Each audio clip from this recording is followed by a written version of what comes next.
Mateo 25, 14. Dice: también el reino de los cielos es como un hombre que, al irse lejos, llamó a sus siervos y les confió la administración de sus bienes, conforme a su capacidad. A uno le dio 5 talentos, a otro 2 y a otro 1. Luego se fue de viaje. El que había recibido 5 talentos negoció con ellos y ganó otros 5. El que había recibido 2 ganó también otros 2. Pero el que había recibido 1 talento cavó un hoyo en la tierra y escondió el dinero de su señor. Después de mucho tiempo, regresó el señor de aquellos siervos y arregló cuentas con ellos. Se acercó el que había recibido 5 talentos y le entregó otros 5. Y le dijo: Señor, 5 talentos me entregaste, aquí tienes, he ganado otros 5 talentos. Su señor le contestó: bien, siervo bueno y fiel. Sobre poco has sido fiel, sobre mucho te pondré. Entra en el gozo de tu señor. Se acercó también el que había recibido 2 talentos y dijo: Señor, 2 talentos me entregaste, aquí tienes, he ganado otros 2. Su señor le contestó: bien, siervo bueno y fiel. Sobre poco has sido fiel, sobre mucho te pondré. Entra en el gozo de tu señor. Se acercó el que había recibido 1 talento y dijo: Señor, sabía que eres hombre severo, que ciegas donde no sembraste y recoges donde no esparciste. Por ello tuve miedo y fui y escondí tu talento en la tierra. Aquí tienes lo que es tuyo. Le respondió su señor: siervo malo y negligente. Si sabías que ciego donde no sembré y que recojo donde no esparcí, por tanto debías haber dado mi dinero a los banqueros, y al venir yo hubiera recibido lo que es mío con los intereses. Quitadle pues el talento y dáselo al que tiene 10, porque al que tiene se le dará y tendrá más. Y al que no tiene, aun lo que tiene, le será quitado. Y al siervo inútil, echadlo en las tinieblas de afuera, allí será el lloro y el rechinar de dientes. Esta es una parábola que está en el contexto del sermón profético de Jesús, en la última semana de Jesús en Jerusalén. Entonces, en esta última semana de Jesús en Jerusalén, él ha contestado muchas preguntas de fariseos, de religiosos, ha enseñado muchas cosas, y como respuesta a una de las preguntas de los discípulos sobre el fin del mundo, pues ha compartido lo que se conoce como el sermón profético en Mateo capítulo 24. Y el capítulo 25 pues sigue ese mismo tema, esa misma línea de pensamiento. Más bien, en los últimos versículos del capítulo 24, Jesús cuenta algunas parábolas para clarificar y aplicar lo que le había dicho en su sermón. Y el capítulo 25 empieza con otras 2 parábolas con el mismo propósito: aclarar y explicar y aplicar mejor lo que le había dicho en su sermón profético sobre el fin del mundo o el día de su regreso. Entonces, la interpretación de esta parábola pues tiene que ver con eso, ¿verdad? Es una parábola muy rica en enseñanza y su interpretación básica se refiere al tiempo del fin, al regreso de Cristo, cuando en el juicio final todos habremos de rendir cuentas al Señor. El Señor regresa en la parábola para arreglar cuentas con sus siervos. En el regreso de Cristo, Él arreglará cuentas con cada uno de sus siervos. Los que han sido fieles recibirán su recompensa y entrarán a la presencia de Dios y gozarán de la plenitud de vida en el cielo por toda la eternidad. Fue lo que dijo el Señor a los 2 siervos que han sido buenos y fieles: entra en el gozo de tu Señor. Aquí es lo que queremos escuchar en aquel día, ¿verdad? Los infieles o incrédulos recibirán la condenación y serán echados de la presencia de Dios y desgraciadamente sufrirán por toda la eternidad. Dice el versículo 30, al siervo inútil, que la verdad no es siervo porque es inútil, entonces no es siervo porque un siervo es útil. Lo obvio es que ya no es siervo. Pensó que fue un día, pero jamás ha sido. Dijo, a ese hombre, a este siervo, pues échalo en las tinieblas de afuera, allí será el rechinar de dientes, allí será el llanto, el lloro y el rechinar de dientes, es decir, sufrimiento eterno. Entonces, esa es la interpretación de la parábola, no hay otra. Eso es lo más básico y fundamental. Pero dicho esto, y teniendo esta interpretación como fundamento, me gustaría coger algunas perspectivas más que podemos ahí sacar de esta historia, de esta parábola y aplicarlas a nuestras vidas y iglesia. Especialmente me gustaría pensar en algunos principios de una iglesia que se multiplica o de una iglesia que multiplica sus talentos. Recordando que la iglesia no es este edificio, sino cada uno que se considera seguidor de Cristo. Entonces, pensar sobre los discípulos que multiplican lo que han recibido de su Señor, que es el caso de los dos primeros, ¿verdad? Uno ha recibido 5.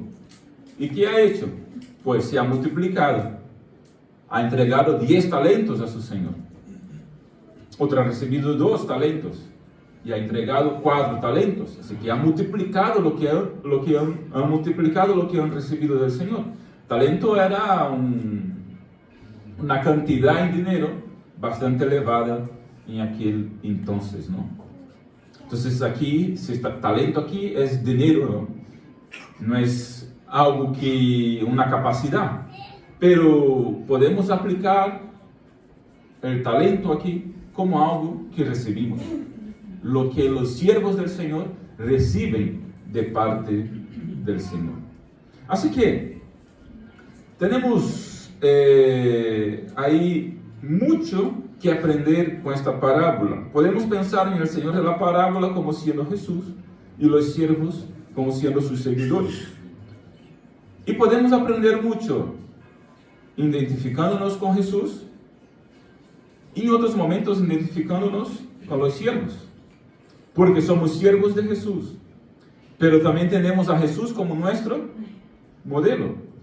Así que ganaremos si nos identificamos en momentos diferentes tanto con Jesús como con los siervos.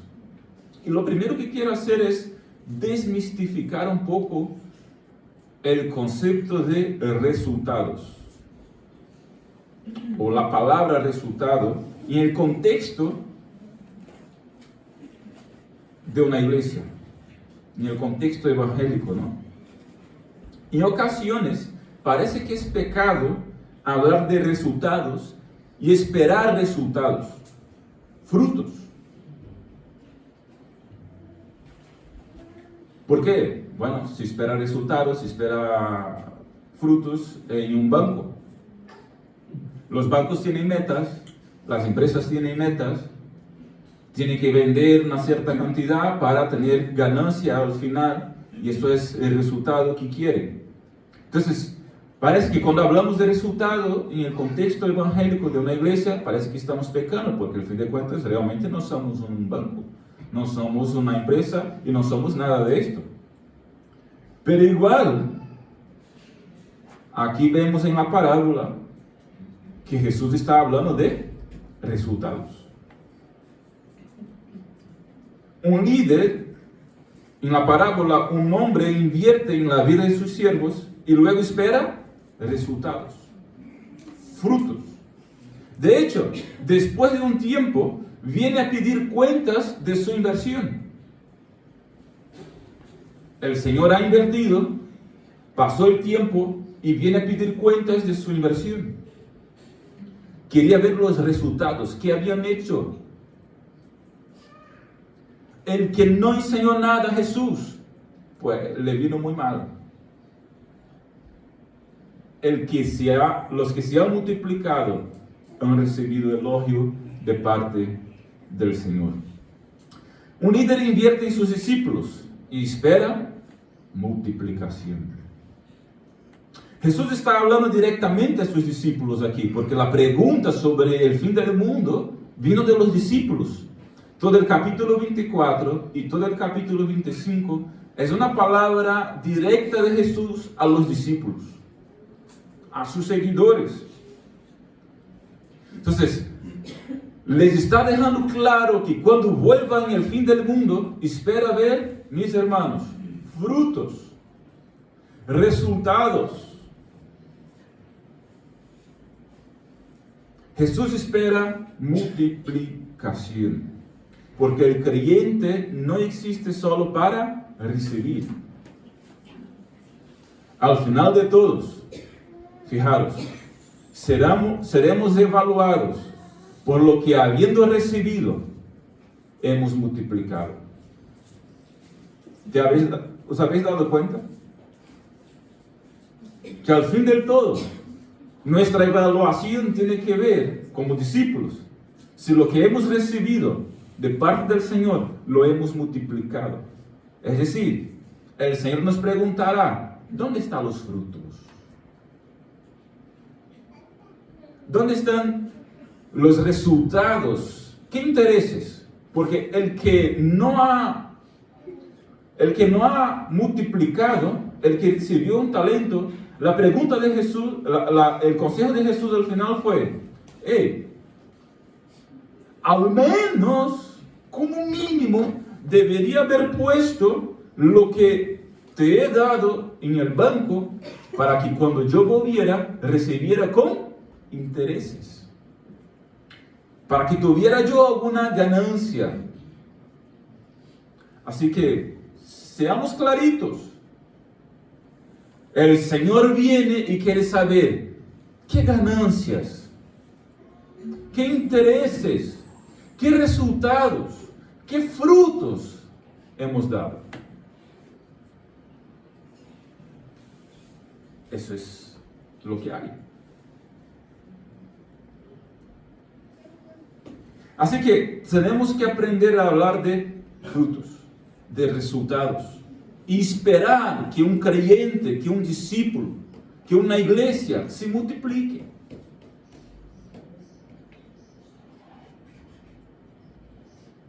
Y aquí no estamos hablando de frutos, de resultados, en el sentido cualitativo, sino en el sentido cuantitativo.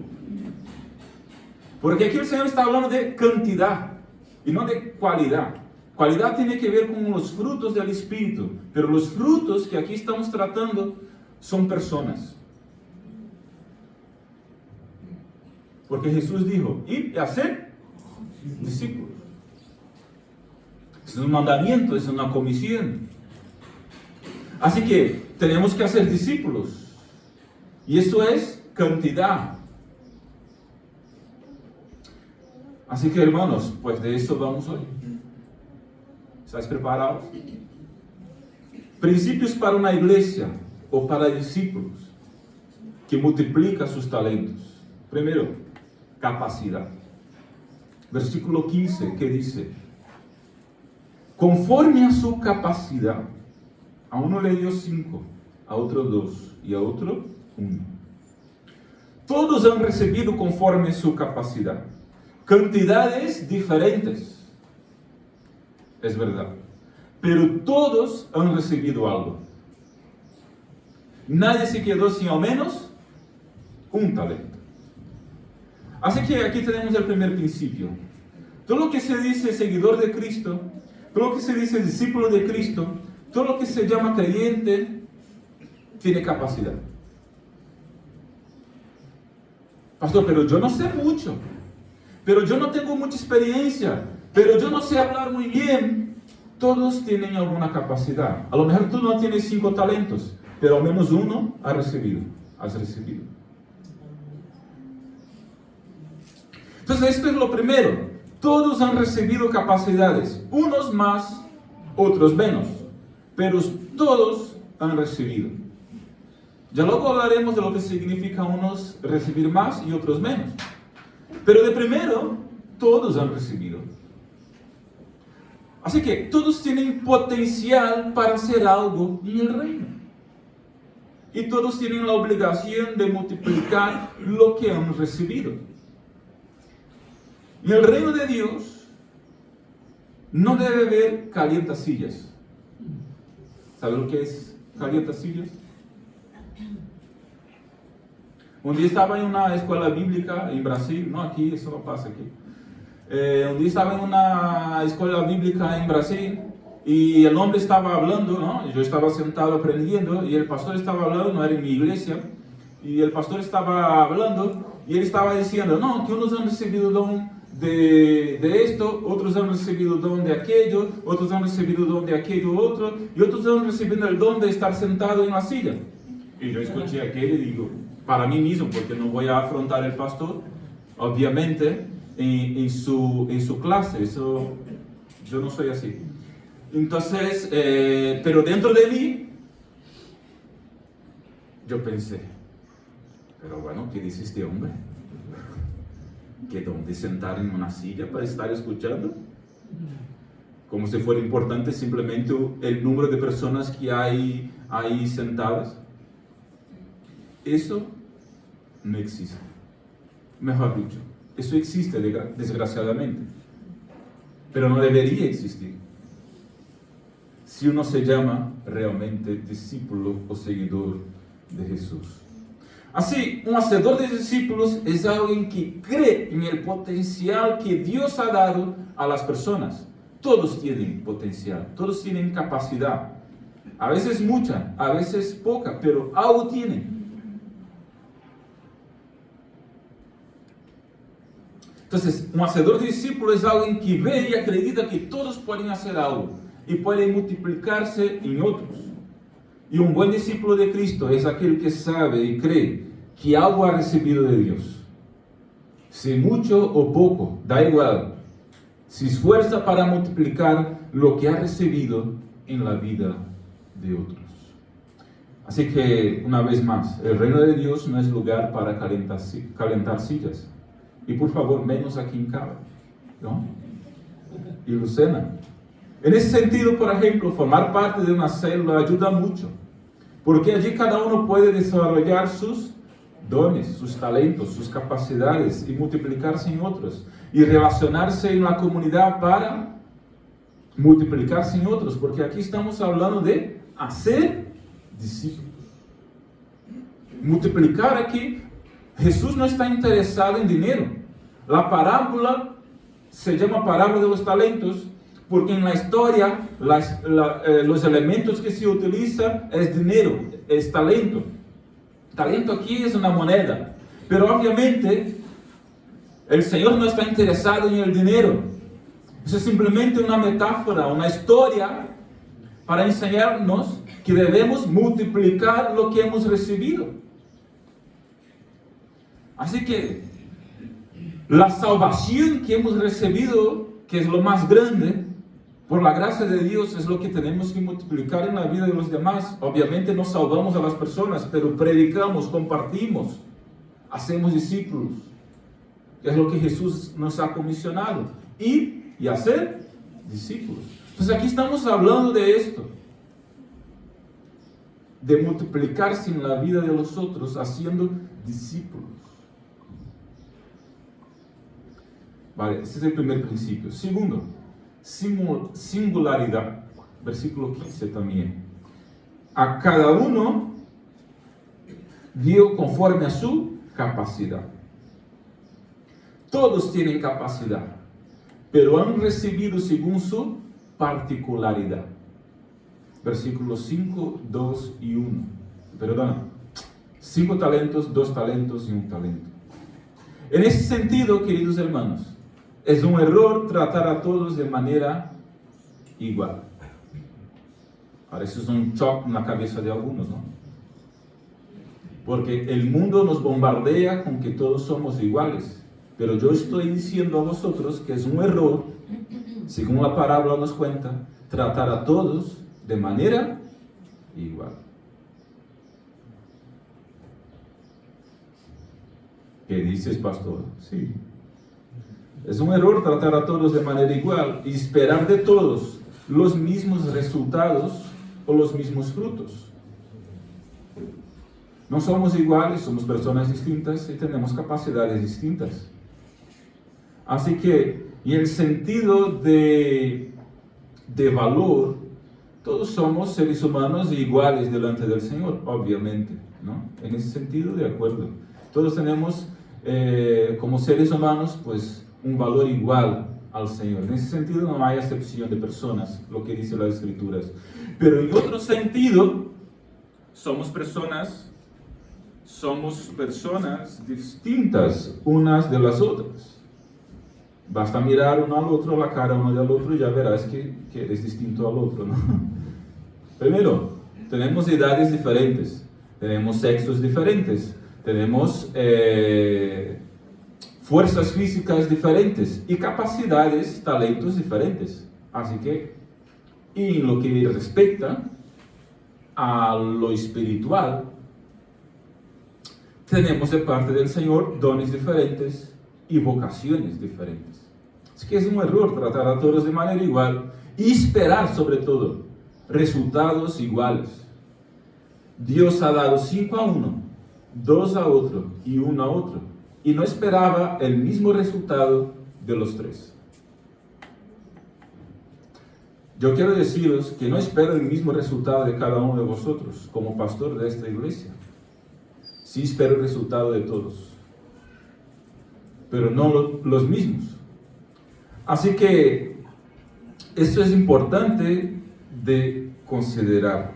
Según las capacidades de cada uno, ellos han recibido lo que podían soportar y su multiplicación fue coherente con lo que han recibido. La verdad que así ha hecho Jesús, ¿no? Con sus discípulos. Pedro, Santiago y Juan han recibido más. Luego, Jesús esperaba más de ellos. ¿No fue Pedro el líder de la iglesia primitiva? Pues por eso que Jesús ha invertido más en él. Así sigue funcionando a día de hoy con la iglesia, mis hermanos, con el reino de Dios. Si como líderes damos 2 al que tan solo puede soportar 5, al que puede soportar 5, mejor dicho, este que puede soportar 5, utilizando el ejemplo de la parábola, pero ha recibido 2, estará siempre insatisfecho y estará todo el tiempo pidiendo más, porque querrá hacer más. Pero de igual manera, si damos 5 al que tan solo puede soportar 2, ¿qué pasará? Este se sentirá sobrecargado y podrá entrar en colapso en cualquier momento. Así que debemos esperar resultados de todos, pero no los mismos resultados. El Señor ha distribuido conforme a la capacidad de cada uno. Así que igual no debemos estar siempre, escuchar esto, no debemos estar siempre comparándonos con los demás. Si hacemos más o menos, si producimos más o menos. Cada uno debe saber lo que ha recibido y debe esforzarse para multiplicarse según ha recibido. Esto sí, asegúrate de estar produciendo lo que debes producir según hayas recibido, porque si no produces lo que debes, te verás con el Señor al final de todo. Yo como pastor, una vez más repito, no espero los mismos resultados de todos. Y la exigencia como líder no es la misma para todos. Obviamente, si uno ha recibido más, pues se le exigirá más. Así que no me frustro como líder con los que a lo mejor están produciendo poco, Yo sí me frustro con quien no hace nada. Y puede ser, obviamente, porque todos pueden hacer. Este es el punto. Así que asegúrate de estar produciendo lo que debes producir. Y aquí estamos hablando realmente de producción, de multiplicación, de resultados, de frutos. Porque eso es el tema de la parábola. Y ya lo desmistificamos. Asegúrate de estar produciendo lo que debes producir según hayas recibido. Porque si no producimos lo que debemos, nos veremos, no es con el pastor, no es con el jefe, no es con el consejo de la iglesia, nos veremos con el propio Señor de la obra. Tercer principio. El primero, ¿cuál era? Capacidad. El segundo, singularidad. El tercero, inversión.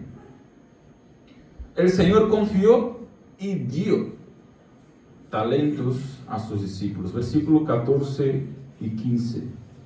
Llamó a sus siervos, les confió y les dio la administración de sus bienes. A uno dio 5, otro dio 2 y otro dio 1. A otro dio 1.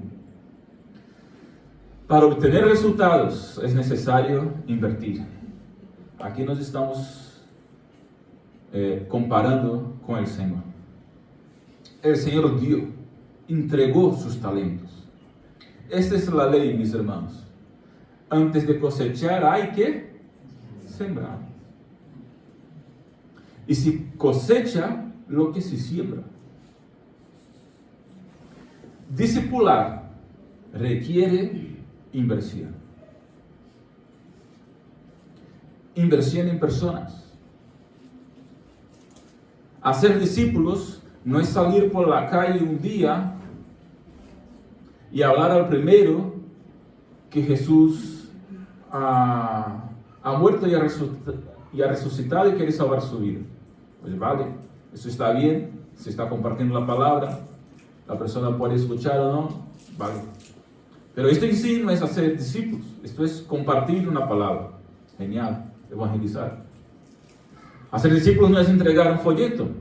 Eso también está bien, no tengo nada en contra, está genial. Pero tampoco es hacer discípulos. ¿Cómo hizo Jesús discípulos? ¿Estuvo cuántos años con ellos? No fueron 3 meses. Fueron 3 años.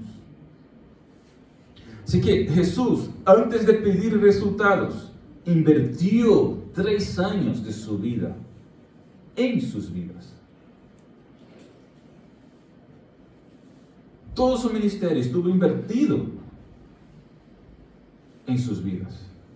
Así que aprendemos aquí, identificándonos con Jesús, que si queremos multiplicar lo que el Señor nos ha dado, tenemos que invertir de nuestros recursos, tiempo, esfuerzo, dones, talentos. Tenemos que invertir nuestra vida en la vida de los demás. Si no, no hay manera. ¿Por qué Jesús se ha multiplicado en los discípulos? Porque ¿qué hicieron los discípulos después? Pues multiplicaron la iglesia. Se multiplicaron muchos otros discípulos. Pero antes de Jesús pedir estos resultados, ha invertido 3 años de su vida en la vida de ellos. Así que, tercer principio. Si queremos hacer discípulos, necesitamos invertir nuestra vida. No puedes obtener resultados sin esfuerzo, mis queridos hermanos. Si no te esfuerzas, si no inviertes, si no dedicas, no vas a multiplicar, no vas a ser discípulos. Seguirás como siempre, simplemente bebiendo y saliendo. Sin esfuerzo no hay manera. Sin dedicación, sin inversión.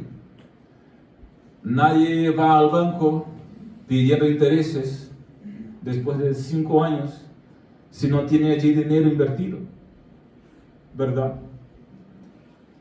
Y para invertir, pues, hay riesgos, etc. Si queremos hacer discípulos, tenemos que invertir nuestras vidas. Si no, nada. Si queremos cumplir la comisión de Jesús para nosotros, ese es el camino. Cuarto principio. Son 9, ¿vale? Confianza. El Señor confió, dio talentos y confió sus talentos a sus discípulos. ¿Cuál es la diferencia aquí? Una cosa es dar, pero confiar cuando das es otra. ¿Qué hizo Jesús? ¿Qué hizo el Señor de la parábola? Entregó los talentos y se marchó. Se fue a un lugar lejano. Simplemente se marchó. ¿Eso qué significa? Él confió sus bienes, sus talentos a aquellas personas. ¿Ya has visto cuando das algo a una persona y fica como que monitorando? Como cuando das un juguete a tu hijo de valor y te quedas monitorando a ver si lo cuida bien o no, para cogerlo de vuelta o no. Esa no es la historia de la parábola. Eso no es confianza. Hacemos de esa forma porque no confiamos al fin y al cabo. Esa no es la historia de la parábola. El Señor de la parábola entregó los talentos y se fue. Ya está. No quedó ahí pendiente mirando lo que iba a pasar. Se fue. Se marchó. Ya está. Confió plenamente en lo que ha hecho y en aquellas personas.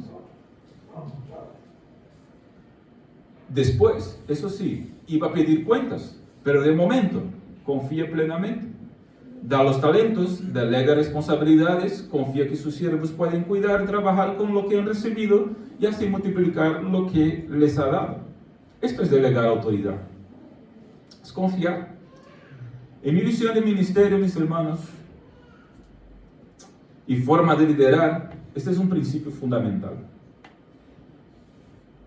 Porque busco desarrollar un liderazgo que no es centralizado en la figura del pastor, sino compartido con los demás. El líder centralizador busca concentrar las cosas en sí mismo, porque al fin y al cabo confía poco que otros pueden hacer tan bien como él, o tiene miedo de que hagan mejor y él se quede desacreditado o le tomen el puesto. Yo no soy así, al menos intento no serlo. Busco descentralizar lo que es posible y confiar a la autoridad en mis líderes. Busco dar libertad para que trabajen y desarrollen sus talentos, sus dones.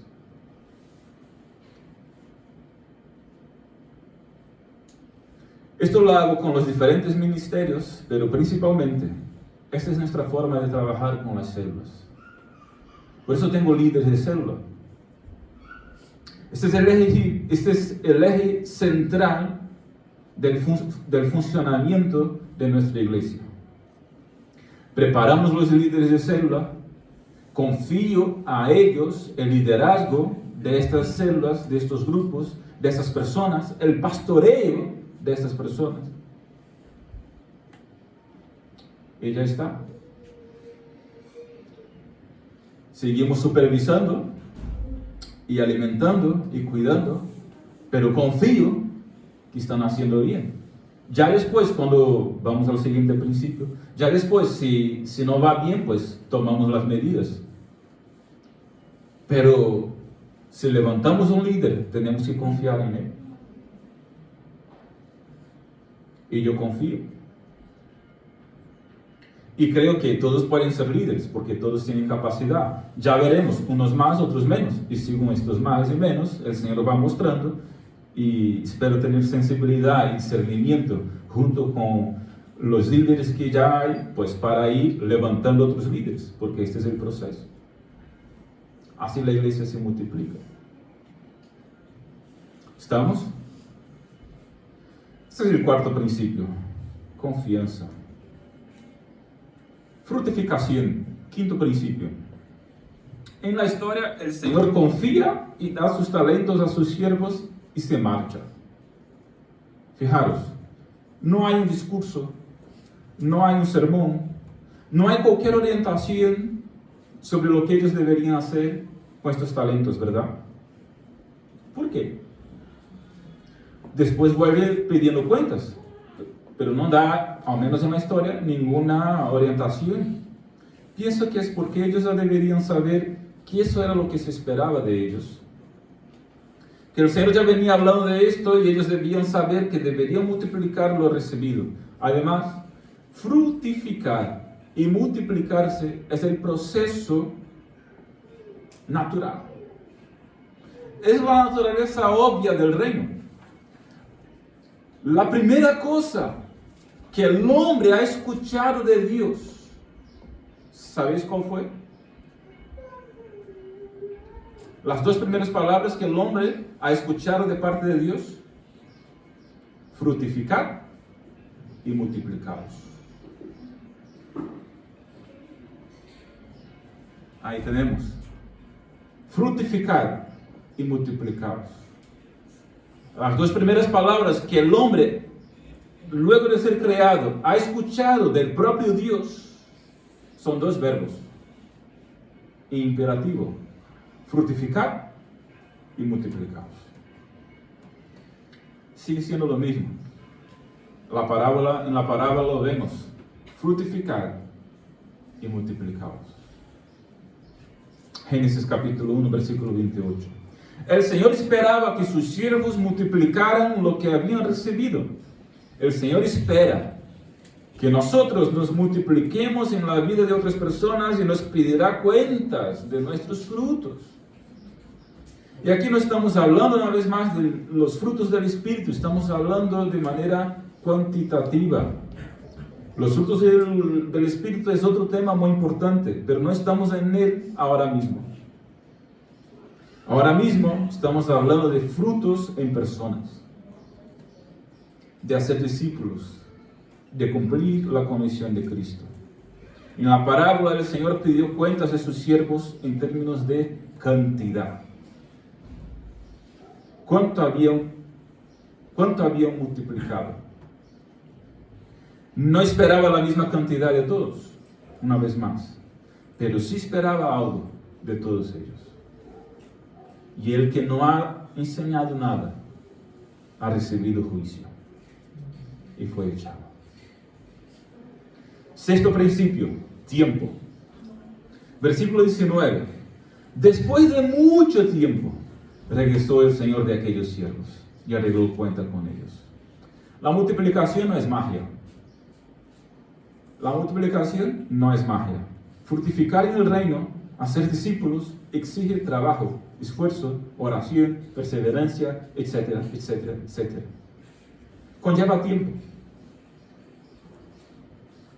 Jesús, nuestro Maestro, el que fue el mejor hacedor de discípulos que la historia jamás ha visto, pues ya lo he dicho, tardó o utilizó de su vida 3 años.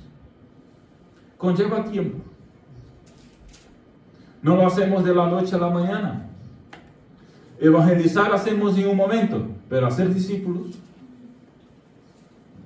eso conlleva tiempo. Multiplicarse realmente en la vida de otras personas, esto tarda y conlleva esfuerzo y trabajo. El Señor en la parábola se marcha y dice que vuelve mucho tiempo después. Igual, mis hermanos, Jesús nos está dando tiempo a todos nosotros para que nos multipliquemos. Jesús nos está dando a todos nosotros tiempo para que nos multipliquemos. ¿Qué estás haciendo con el tiempo que tienes para multiplicarte? ¿Cuántos años llevas en el Señor? ¿En cuántos discípulos ya te has multiplicado? puedes apuntar y contar tus frutos, porque los siervos de la parábola, cuando Jesús vino a arreglar cuentas con ellos dijeron: Señor, aquí me has dado 5, aquí tienes otros 5 contados, señalados, apuntados. ¿Cuánto tiempo ya llevas en el Señor? ¿Cuánto puedes enseñar al Señor ahora mismo? Estoy siendo aquí muy práctico y muy directo. Espero que eso llegue a tu corazón, o al menos te haga reflexionar. El Señor nos está dando tiempo. Cuando finalmente nos encontremos con Él, Él pedirá cuentas y querrá que apuntemos en cuántos hemos multiplicado lo que hemos recibido. Esta es la parábola. Así es el reino. Porque el inicio de la parábola dice: el reino de los cielos es como. Así es el reino. Y con esto tenemos el siguiente principio, 7, supervisión. El Señor volvió a pedir cuentas, a averiguar los resultados, a supervisar lo que había ocurrido. En el reino, como seguidores de Cristo, como iglesia, tenemos una misión y se nos pedirá cuenta de ello. Normalmente no nos gusta rendir cuentas, normalmente. A lo mejor a algunos sí les gusta, pero normalmente no nos gusta mucho. Dejar que otro supervise si estamos yendo bien o mal en nuestra misión. A lo mejor va bien cuando uno dice que está bien, pero cuando empiezan a apuntar nuestros errores, pues a lo mejor a alguno le guste, pero normalmente nuestra carne no se queda muy satisfecha. Pero la supervisión y la rendición de cuentas es un principio del reino, y necesario para que podamos ir mejorando en dirección a hacer mejor las cosas.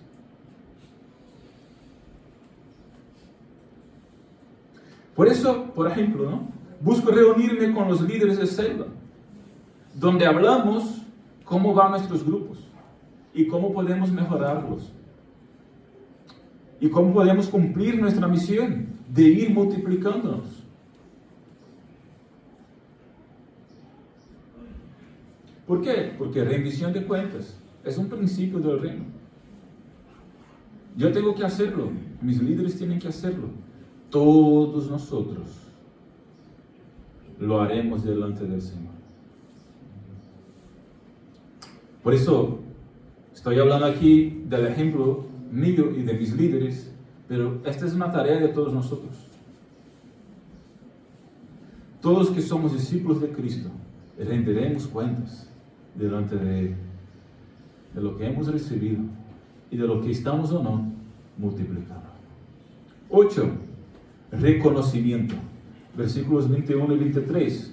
Los dos primeros siervos, los que han recibido 5 y se han multiplicado, y se han multiplicado en 10, y lo que ha recibido 2 y ha multiplicado en otros 2, y por lo tanto ha presentado 4.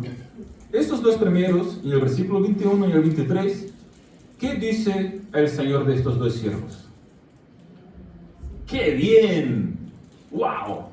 ¡Genial! Siervo bueno y fiel. Fuiste fiel en lo poco, sobre mucho te pondré. ¡Hey! Alégrate, entra en el gozo de tu Señor.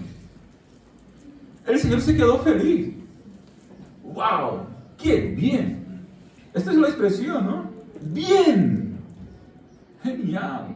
Se alegró. Y dijo a los dos: eres bueno y fiel. Les ha elogiado. Ha reconocido públicamente que han hecho las cosas bien. Y si han hecho las cosas bien, uno con 5, otro con 2, no importa la cantidad, lo importante es que lo han hecho bien, con lo que han recibido se han multiplicado. Por eso que si tu hermano está produciendo 5. Tú 2, hey, tranquilo, estás produciendo, va a tu ritmo, sigue adelante. Si llegues a 5, pues genial, si no llegas, tendrás cosas para presentar. No podemos estar sin nada, de manos vacías. A ambos el Señor dijo, bien, bien. Queridos, quien está cumpliendo bien su cometido, tiene que ser reconocido, elogiado y puesto como modelo para los demás. Fijaros, el de un talento, se le fue quitado el un talento, ¿y a quién se le ha dado? Al que tenía 10 ya, el que tenía más. ¿Qué está diciendo el Señor? Él puede soportar más, Él está adelante, Él está haciendo las cosas bien, pues se lo daré a Él. Por eso que cuando un líder va creciendo en la iglesia, se lo doy más. Pastor, ¿por qué no me das a mí? Hombre, sigue el mismo ritmo y recibirás. La cosa es obvia, ¿me entendéis? Cuando el líder va creciendo en la iglesia, se le da más y se le da más, para que vaya ejerciendo y cumpliendo su comisión. El otro que no recibe mucho, pues no te quede con celos. Haz lo mismo, va creciendo y recibirás más y más. Ese es el proceso del reino. Así funciona. No hay otro. Ahora, volviendo a lo del reconocimiento, ¿no? Él elogió en público a los 2 que lo hicieron bien y se habían multiplicado, y al que multiplicó más, le puso aún más en evidencia, dándole el talento que sobraba. A veces parece que reconocer o que elogiar es pecado. Otro mito que tenemos en muchas ocasiones. Parece que elogiar un hermano en ocasiones es pecado, o es una cosa no muy bien vista.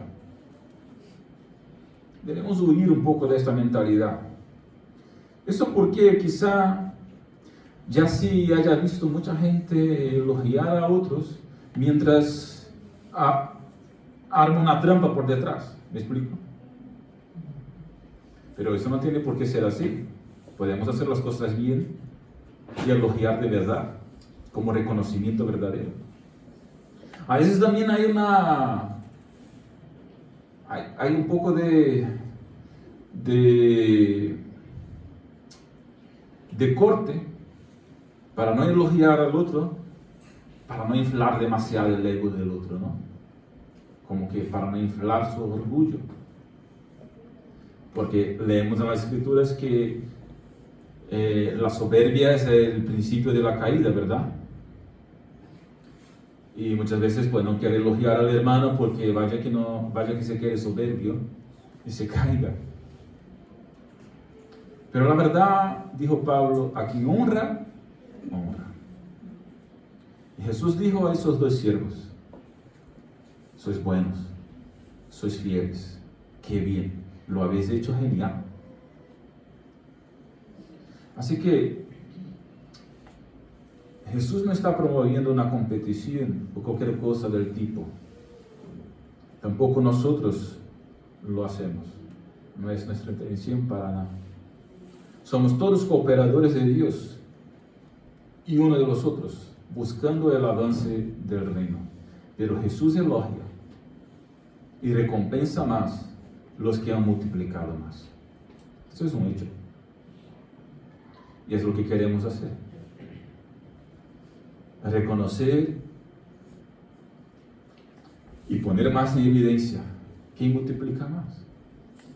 Porque lo está haciendo bien. Porque es nuestra comisión. Porque es lo que debemos hacer. Como iglesia, como creyentes, como discípulos. Ir a ser discípulos de todas las naciones. Y los que están haciendo, pues tienen que ser modelo para todos nosotros. y debemos tener humildad para aprender con ellos. Eso es así de sencillo. 9 y último, juicio. Ya concluyendo. Juicio. El hombre infructífero es descartado. Es echado. Él no había multiplicado porque la verdad tenía un problema de corazón y de trabajo. Era un problema interior y un problema exterior. Era un problema de corazón y un problema práctico. Él era malo, es decir, tenía un problema de corazón. ¿Qué dijo el Señor? Siervo malo y negligente. Él era malo, tenía un problema interior, en su corazón. Pensaba de su Señor lo que no era verdad. En el fondo, tenía un problema de relación con su Señor. Porque decía, no, es que yo sabía que tú eras muy severo, y muy esto, y muy aquello, que cosechaba donde no esparcía, y me quedé con miedo, tuve miedo, y enterré mi talento. Una percepción y una interpretación totalmente equivocada de su Señor, porque su Señor era generoso. Si no, no les había dejado en confianza la administración de sus bienes.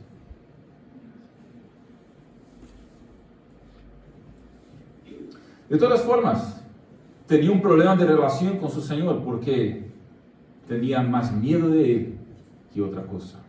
Bueno, el Señor utiliza sus propias palabras para decir, ya que dices esto y piensas así de mí, pues la conclusión obvia era que al menos debería haber puesto en un banco para que yo recibiera con intereses.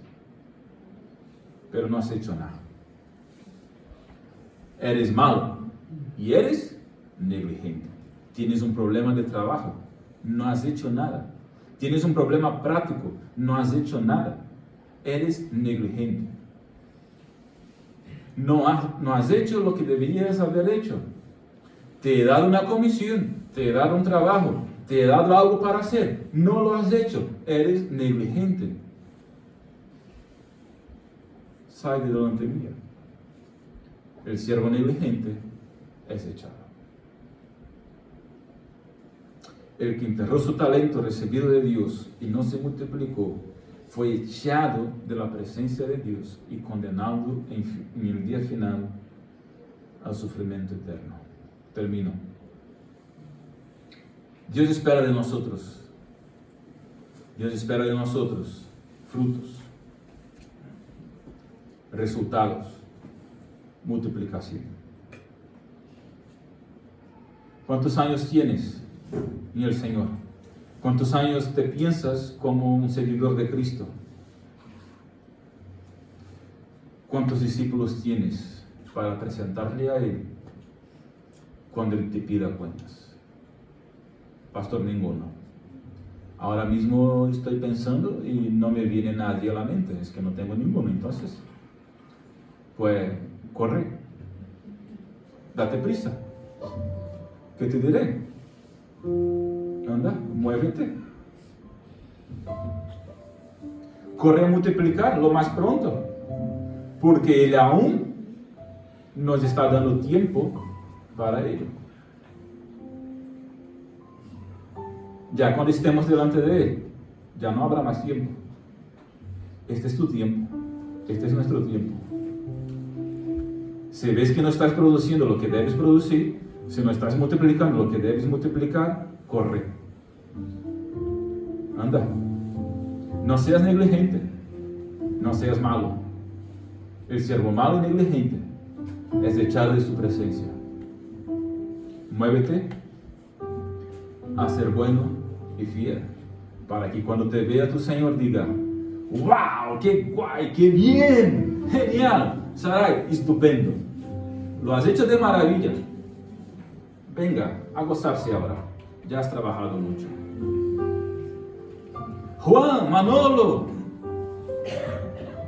Paco, María Lourdes, todos. Qué bien lo habéis hecho. Iglesia de Cabra, qué bien lo has hecho. Venga ahora a entrar en el gozo. Si estás pensando que no estás en una situación de escuchar esto de parte del Señor, una vez más, aún hay tiempo. Muévete y date prisa, porque estamos en el tiempo para ello. Si no produces ahora mismo lo que debes producir, pues ponte las pilas. Ponte las pilas. Hay mucho pueblo en este pueblo, y el 1% de ese pueblo es solo el principio. Amén. Nos ponemos de pie. Multiplicación. Multiplicación. Padre amado, muchas gracias, Señor, por esta mañana, pues poder compartir tu palabra. Multiplicación es la palabra, Señor, que está en nuestro corazón en esta mañana, a raíz del mensaje de esta parábola. Estamos llamados, comisionados a ser discípulos. Ayúdanos, Señor, a cada uno de nosotros que aquí estamos. Aquel que en esta mañana que se ha visto no produciendo lo que debe, se ha visto por debajo de lo que debería. Oh Dios, que esta palabra sirva de ánimo, que esta palabra sirva, Señor, de desafío, de reto, para que uno salga de aquí con este fervor en el corazón, de hacer los discípulos que debemos hacer, de multiplicar como debemos hacerlo. Bendice, Señor, a tu iglesia aquí, porque seguimos creyendo que hay mucho pueblo en este pueblo, mucha gente a ser alcanzada, muchos discípulos a ser alcanzados. Que todos que estemos aquí nos pongamos las pilas para trabajar en ello. En nombre de Jesús.